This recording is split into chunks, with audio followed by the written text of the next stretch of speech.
Today our topic of discussion is Mendel's law of inheritance. Mendel's ने बहुत से experiments किए इनहेरिटेंस के ऊपर।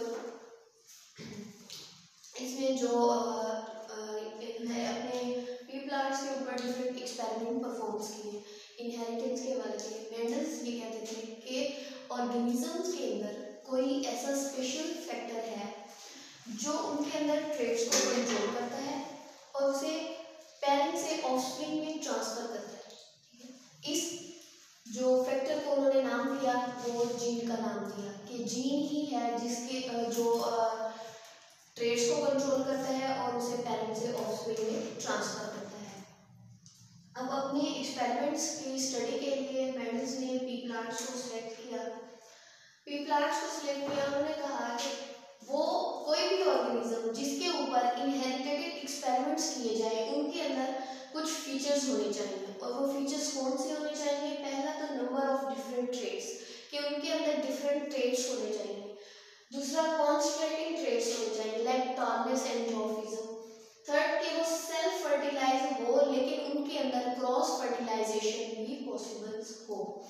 फोर्थ वन उन्होंने कहा कि short but fast life cycle होना चाहिए। ये सारी की सारी कैरेक्टरिस्टिक पी प्लांट्स के अंदर मौजूद थी। इसलिए उन्होंने अपने इनहेरिटेड के एक्सपेरिमेंट्स के लिए जो है वो पी प्लांट को सिलेक्ट किया। अब मेंडल्स ना सिर्फ पी प्लांट को सिलेक्ट करने की वजह से सक्सेसफुल हुए बल्कि उन्होंने स्टैटिक्स के रूल्स को फॉलो किया। इस वजह से भी वो इनहेरिटेंस में को स्टडी करने में सक्सेसफुल हुए। अब इनका फर्स्ट लॉ है Mendel's law of segregation. Segregation मतलब किसी भी चीज का सेपरेट हो जाना। अब पी प्लांट्स के उन्होंने पी प्लांट्स लिया और पी प्लांट्स के अंदर सबसे फर्स्ट ट्रेट जो उन्होंने स्टडी किया वो था सीड की शेप को स्टडी किया और सीड की शेप को स्टडी करते हुए उन्होंने मोनोहाइब्रिड क्रॉस कराया। ठीक है, मोनोहाइब्रिड क्रॉस वो क्रॉस जिसके अंदर at a time one trait को स्टडी किया जाता है वो कहलाती है मोनोहाइब्रिड क्रॉस। टू प्लांट्स लिए उन प्लांट की सेल्फ फर्टिलाइजेशन कराई। टू प्लांट्स मतलब पी के ही प्लांट्स थे, उनकी सेल्फ फर्टिलाइजेशन कराई। अब ये जो टू प्लांट्स लिए ये ट्रू ब्रीडिंग प्लांट थे। ट्रू ब्रीडिंग प्लांट्स का मतलब इनके अंदर होमोजाइगस थे। ये सारे टू प्लांट जो थे ये क्या थे, होमोजाइगस थे। मतलब होमोजाइगस हमने पीछे पढ़ा जीनोटाइप और उसकी टाइप्स के अंदर हेटेरोजाइगस और होमोजाइगस। ये वो जीनोटाइप्स जिनके अंदर जो जीन्स होते हैं वो आइडेंटिकल हो वो क्या कहलाते हैं, होमोजाइगस। तो इन्होंने जो प्लांट्स लिए वो ट्रू ब्रीडिंग प्लांट थे और उनके अंदर वो होमोजाइगस थे। ठीक है, ये उन्होंने अपनी जो सेग्रीगेशन का लॉ स्टडी करने के लिए किया। अब पी प्लांट्स की स्टडी के लिए सबसे ट्रेट उन्होंने स्टडी कौन सा करना था, सीड की शेप को स्टडी करना था। सीड की शेप स्टडी करने के लिए उन्होंने टू प्लांट्स लिए, ट्रू ब्रीडिंग राउंडेड सीड और ट्रू ब्रीडिंग रिंकल्ड सीड।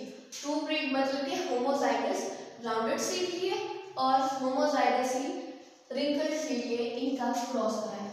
अब यहाँ पे जो ट्रू ब्रीडिंग राउंडेड सीड थे उन्हें कैपिटल आर से रिप्रेजेंट किया और जो रिंकल्ड सीड थे उन्हें स्मॉल आर से रिप्रेजेंट किया। कैपिटल आर का मतलब कि ये डोमिनेंट थे और ये क्या थे, रिसेसिव थे। ये जो जनरेशन थी ये F1 जनरेशन थी। हमने आगे इस पेरेंटल जनरेशन थी सर, इस जनरेशन से आगे हमने फर्दर 2 और जनरेशन को स्टडी करना। अब जो पेरेंटल जनरेशन थी उनमें मियोसिस के प्रोसेस के दौरान क्या कहते हैं, क्रोमोसोम्स की सेपरेशन होती है। क्रोमोसोम सेपरेट होते हैं तो जीन भी सेपरेट होते हैं और जीन के अंदर जो एलील्स मौजूद होते हैं उनकी भी सेपरेशन होती है और वो अलग गैमेट्स में चले जाते हैं। अब ये एक यहाँ से एक एलील है, इनकी सेपरेशन हुई, यहाँ से जीन का एक एलील है। जब पेरेंटल डोमिनेंट और रिसेसिव का क्रॉस कराया तो F1 जनरेशन जो बनी वो R और R थी। मतलब इसमें R कैपिटल जो था वो डोमिनेंट है तो इसका मतलब F1 जनरेशन के अंदर जितने भी सीड्स आए वो सारे के सारे क्या थे, राउंडेड थे। ठीक है, क्योंकि राउंडेड इसमें डोमिनेंट है और रिंकल्ड रिसेसिव था। अब ये F1 जनरेशन जो आई हमारे पास इनका क्रॉस कराया, सेल्फ क्रॉस F1 जनरेशन का क्रॉस कराया F1 जनरेशन के साथ। जब F1 जनरेशन का F1 के साथ क्रॉस कराया तो रिजल्टेंट आई F2 जनरेशन यानी F2 फीलियल, ये F1 फीलियल इसको बोलेंगे और इसको F2 फीलियल बोलेंगे। ये जो डायग्राम है इसको बोलते हैं पुनेट स्क्वायर डायग्राम। ये मैथमेटिक्स साइंटिस्ट का नेम था पुनेट, बट मैथमेटिशियन से उन्होंने ये जो है डायग्राम इंट्रोड्यूस कराया कि जब भी किसी इनहेरिटेड की स्टडी के अंदर क्रॉस या ब्रीड को स्टडी किया जाता है तो उसके रिजल्टेंट फैक्टर्स में जो डायग्राम्स बनती हैं वो पुनेट स्क्वायर डायग्राम्स कहलाती हैं। अब इसमें हमने क्रॉस कराया F1 जनरेशन का F1 जनरेशन के साथ, तो F1 generation are dominant recessive dominant recessive. जब इस आर ने इसके साथ क्रॉस किया तो दोनों के दोनों क्या है, डोमिनेंट है। जब इस आर ने इसके साथ क्रॉस किया तो एक डोमिनेंट और एक रिसेसिव, रिसेसिव ने क्रॉस किया इस आर के साथ तो फिर वही कंडीशन, एक डोमिनेंट और दूसरा रिसेसिव। रिसेसिव का जब रिसेसिव के साथ क्रॉस हुआ तो दोनों रिसेसिव, मतलब ये अब हमारे पास दोनों इसके अंदर आर आ रहा है तो ये डोमिनेंट है, मतलब ये सीड्स क्या होंगे, सारे के सारे राउंडेड होंगे। इसमें आर डोमिनेंट है तो इसके सीड्स भी क्या होंगे, डोमिनेंट होंगे। ये आर कैपिटल है तो ये भी सारे राउंडेड होंगे।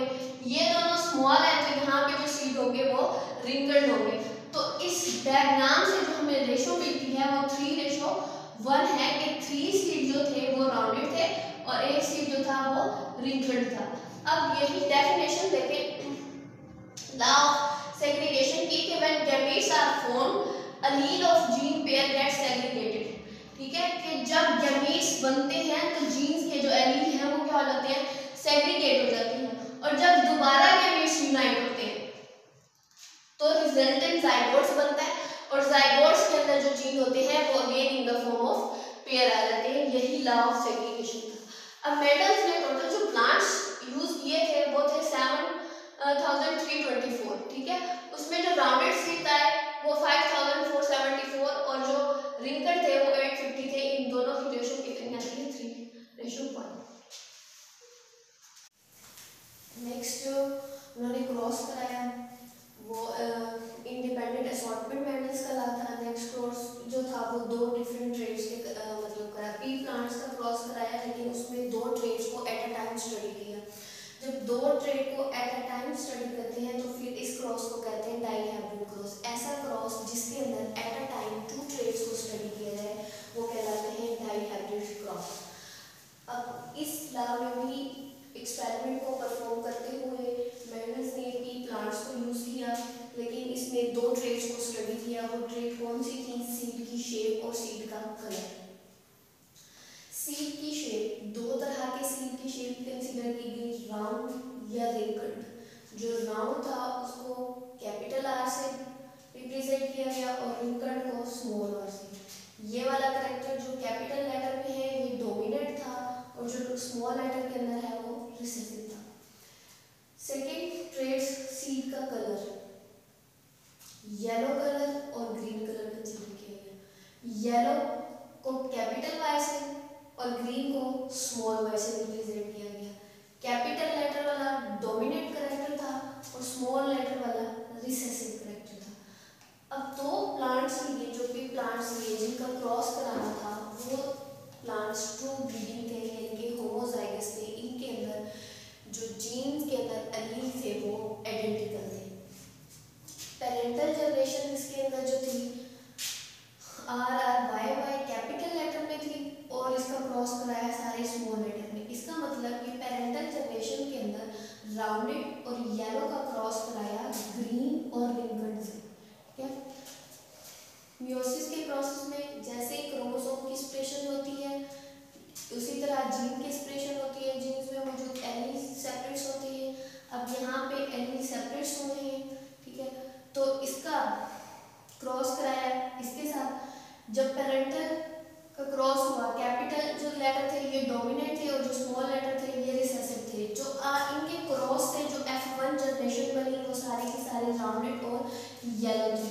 लेकिन राउंड वाला इस पे जो कैरेक्टर है वो डोमिनेंट आया और यहाँ पे येलो वाला कैरेक्टर डोमिनेंट आया। तो जब 2 पेरेंटल प्लांट्स राउंडेड येलो और ग्रीन रिंकल्ड का क्रॉस कराया तो F1 जनरेशन जो बनी वो राउंडेड और येलो थी। अब इस F1 जनरेशन का आपस में F1 के साथ क्रॉस कराया और उसकी पुनर्स्क्वायर